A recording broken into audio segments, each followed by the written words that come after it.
What's up, world? So patch preview 2.7.2 just dropped, and along with that comes a brand new season, season 25, dealing with soul shards. Now, I'll talk more about that on Thursday when the PTR drops, simply because the patch note is pretty vague. So check me out then. We also have balance changes to barbarians, demon hunters, witch doctors, and wizards. But for the sake of this video, we're going to do a deep dive on the demon hunter changes only. Stay tuned. All right, so let's get started. So the main change, the biggest change, actually comes in the form of Marauder 6. So I'm actually pretty impressed with that, because on my stream we talked a lot about Marauders being the set that doesn't really have an identity and gets everything Marauders used to do or could do pretty well. Natalia 6 M4 does better in the cluster arrow aspect of things, or even multi-shot aspect of things. And if you were talking about grenades, Natalia 6 does that better. So Marauders didn't really have much of a identity, and it was overshadowed by sets and their power. So to see them actually kind of throw a buff or throw a few buffs this this way with Marauders and kind of given an identity is actually pretty cool. So with that said, let's talk about the 4-piece bonus. Most of it doesn't really change. Sentries deal 400% increased damage and cast elemental arrow, chakram, impale, multi-shot, and cluster arrow when you do. This is all the same. Nothing's changed here. What has changed is the as well as automatically cast your equip hatred spenders. So this is kind of interesting, because this is what the set originally did back in season 1. And this is when demon hunters were at their most powerful. They were completely OP season 1. And they were by far the easiest class to play, because literally all you had to do is just slot 3 different hatred spenders on your bar, and the hatred spenders will basically have like a rotation based on which spenders that you had on your bar. So if you had elemental arrow and chakram on your bar, they would fire pretty quickly or more often than, let's say, impale and multi-shot. And impale and multi-shot would fire more often than cluster arrow. So they kind of had their own different cooldowns and breakpoints and stuff like that. I won't go all that kind of into detail unless I know this is going to be one of those things where this becomes extremely important. But for now, I'm just going to say that I'm curious to see this being brought back, because they removed this because it wasn't engaging gameplay. So they actually changed Marauders from this simply just because they want the player to do more. So to kind of see this come back, it's a question mark, but a lot of players liked it in the past. So maybe this is what they were kind of going for, but we'll see how that really works. On the surface, I don't see this being like it used to be, simply because we now have massive multipliers in the form of legendary items now.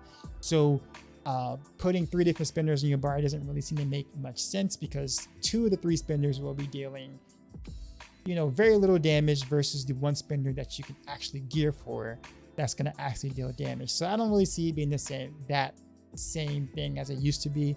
I will say that elemental arrow might have some use as like the support type thing, in the form of frost arrow, being able to slow things and stuff like that, which will proc Bane the Trap and Cold of the Weak. But that's really about it with that. So let's go to the 6-piece bonus here. Your primary skills: elemental arrow, chakram, impale, multi-shot, cluster arrow, companions, vengeance, and were part of the 6-piece bonus, and this was normal. Okay, so no changes here. The big change happens with the and sentries deal 12,000% increased damage for every active sentry. So before, the 6-piece bonus only buffed you, and just you only.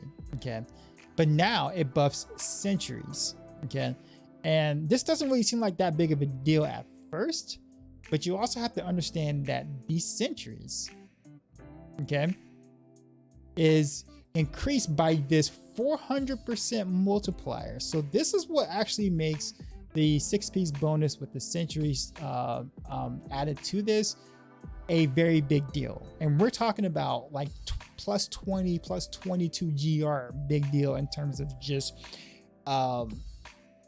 damage, period. So it's a massive buff to the M6 set. So in terms of like builds you would play with this, honestly, Elemental Arrow and Chakram are pretty much out. Their legendary powers are just not strong enough to carry a main spot in the M6 build. I guess you could do it for fun, but it's just probably not going to be worth it, considering that the build itself, because you need Rucksack, you need custom engineering, and you need Zoe's secret, you know, to be able to do anything. You're kind of item locked and you can't really do much there. Although if you're a dev and you're watching by chance, please buff Elemental Arrow and Chakram, add a multiplier to your Crowder Shot, or up the multiplier for Sword of Ill Will, because these are two really popular skills that players would love to play, and I would love to kind of see them being on the forefront or options. Let me talk about what the meta option is going to be, and that's going to be multi-shot, which might surprise some people, but multi-shots multipliers is just simply better than the others. And that's, I guess, in my opinion, kind of unfortunate, because it kind of, as we are giving this, you know, Marauders a new identity, we're stripping the identity away from UE, which was the primary multi-shot set. So kind of a little sad about that. Also, it's also more clunky on M6 because you can't slot Dawn. You just don't have enough slots or room for it, which means that resources become kind of an issue. If you played UE multi-shot, it's definitely not as like fluid and things like that, but it's just stronger than the other options. So that's pretty much what we're going to see, at least at the start of PTR, unless some more changes happen. So second place is actually Impale. I know that might surprise some players too as well. You can't run Dawn with this as well because you need the other two legendaries and things. But the power of Impale is, you know, a couple of GRs behind multi-shot, probably roughly 3, if I had to take an educated guess, and things. So Impale is kind of an option, but again, we'll see.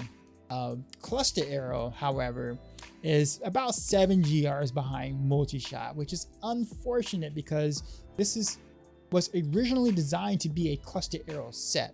Okay, so Cluster Arrow comes in 3rd place here, and I know I'm probably going to hear, but what about Cluster Bombs? Cluster Bombs is really good, and yeah, on paper it is, but the issue is that now your sentries are dealing all the damage, and the Hellcat belt cannot, or it doesn't work on sentries. It only works on you. So Cluster Bombs is immediately out the picture, which means that you have to use the other Cluster Arrow runes, which were significantly weaker than Cluster Bombs was.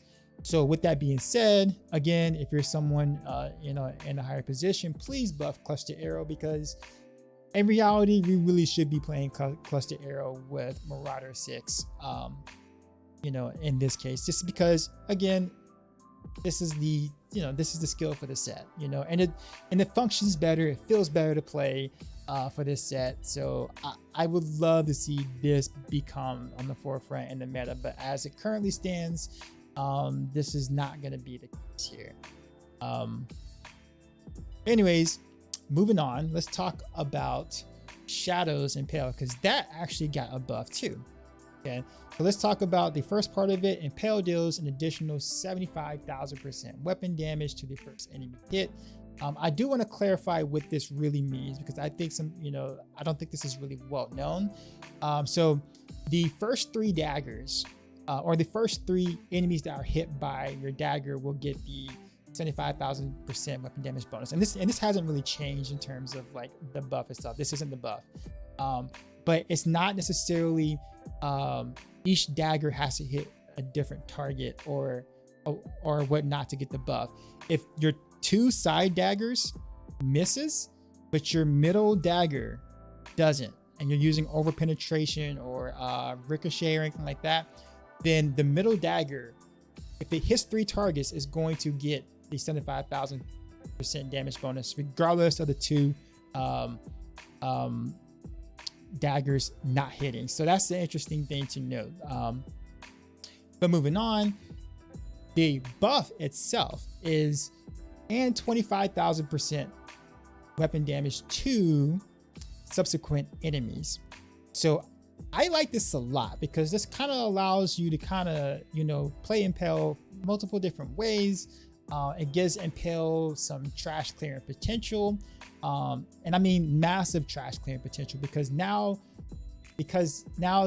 over penetration and ricochet actually deals pretty decent damage in terms of, you know, past the first 3 hits.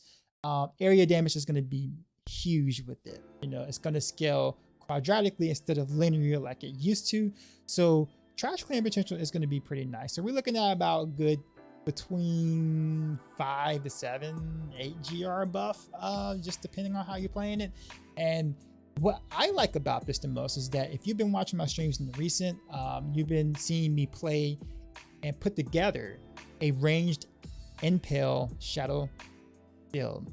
Yes, I actually said that correctly. A ranged Impale build. And I actually took rank 1 this season with that particular build. And it was fun to play. I was clearing trash with this range build and putting out some crazy numbers, you know, with it. And it was pretty fun. So it was kind of interesting to see this come up this patch because I'm like, man, I was having fun with it before, but this is now I'm going to have a lot of fun. So for my range Impale build, this is going to be like a pretty massive buff. So I'm kind of excited to play around with it and see how that really works, you know, with that. For those who are curious about what a ranged Impale build looks like, I have the rank 1 clear video in the description below.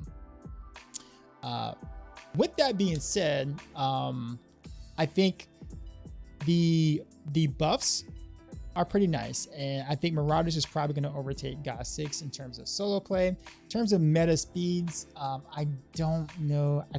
I just don't see Marauders overtaking GOT6 for that, at least not quite yet in this current form, just because it's just, you know, planting centuries takes time. You get 3 immediately, and then there's a cooldown for your 4th and 5th century, and the ramp up damage is kind of slow. So not speeds, but maybe higher GR speeds. We'll kind of see where Marauders kind of ends up in the meta.